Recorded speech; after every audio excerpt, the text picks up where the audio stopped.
చిన్నమస్తాదేవి. ఈమె హిందూ తాంత్రిక పురాణాల్లో చెప్పబడిన ఒకానొక రౌద్ర రూప దేవత. ఈమెను తాంత్రిక బౌద్ధ మతంలో చిన్నముండాదేవిగా ఆరాధిస్తారు. ఈమె సాధారణ దేవత కాదు.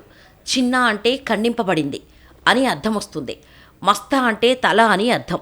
ఈమె రూపం అతి భయానకంగా ఖండిత శిరస్సుతో ఉంటుంది. అందుకే ఈమె చిన్నమస్తాదేవి అని పిలువబడుతుంది. ఈమె జన్మ దినమును చిన్నమస్తా జయంతిగా ప్రతి సంవత్సరం వైశాఖ శుక్లపక్ష చతుర్దశి నాడు జరుపుకుంటారు. సాధారణ జనులు ఆరాధించే దేవత కాదు ఈమె. ఈమె దశమహావిద్యలలో ఒక దేవత, శక్తిపీఠ దేవత కూడా. ఈమెను లైంగిక వాంఛపై స్వీయ నియంత్రణకు అధిదేవతగా, లైంగిక శక్తి స్వరూపిణిగా ఆరాధిస్తారు. పురాణాల ప్రకారం ఈమె తన మాతృభావనతో చేసిన త్యాగానికి, స్వీయ లైంగిక భావన మీద ఉన్న ఆధిపత్య ధోరణికి ప్రతీకగా చెప్పబడింది.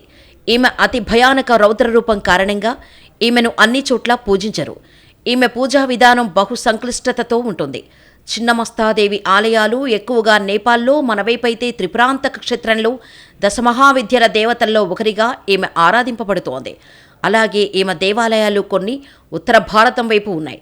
నేపాల్, టిబెట్ వైపు బౌద్ధుల తాంత్రిక దేవతల్లో ఈమె వజ్రయోగిని చిన్నముండాదేవిగా ఆరాధింపబడుతోంది. ఈమె కూడా ఖండిత శిరస్సుతో ఉన్న రూపాన్నే కలిగి ఉంది.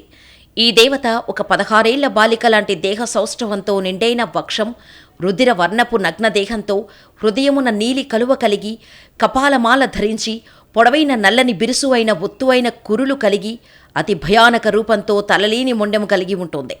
ఈమె ఒక నగ్న జంట మీద నిలబడి ఉంటుంది. వీరు రతీమన్మధులుగా భావన.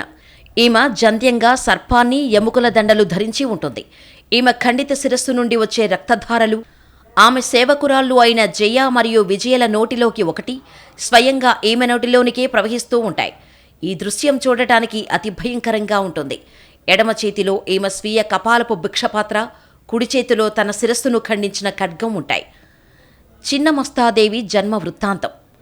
ఈమె జన్మ వృత్తాంతం చాలా రకాలుగా ప్రచారంలో ఉన్నా కానీ నారద పంచరాత్ర పురాణంలో ఈమె జన్మ వృత్తాంతం సవివరంగా ఉంది. ఒకసారి పార్వతీదేవి మందాకిని నదిలో స్నానం చేస్తుండగా లైంగిక ఉత్తేజం కలిగి దేహం నల్లగా మారింది.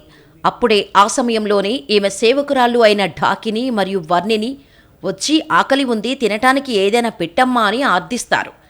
ఈమె అన్నపూర్ణాదేవి కూడా కనుక సకల భూతజాలం యొక్క ఆకలి తీర్చే బాధ్యత కలిగి ఉన్న కారణం చేత ఈమె చుట్టుపక్కల ఎక్కడ వెతికినా తినడానికి ఏదీ దొరకని మూలంగా ఈమె వెంటనే తన శిరస్సును ఖండించగా ఆ రక్తధారలు ఈ భూతముల నోటిలో ప్రవహించగా చేసి వాటి ఆకలి తెచ్చింది.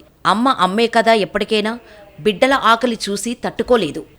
అయితే ఇంకో కథ ప్రకారం ఈమె లైంగిక ఉత్తేజం వల్ల స్వీయ నియంత్రణ కోసం రతీమన్మధుల దేహాలపై నగ్నంగా నిలబడి మనసు మీద ఆధిపత్యం కోసం భౌతిక దేహంపై పూర్తి నియంత్రణ కలిగించి దాని నుండి మనసును వేరు చేసి విముక్తి చేయటానికి స్వీయ శిరచ్ఛేదం చేసుకుంటుంది.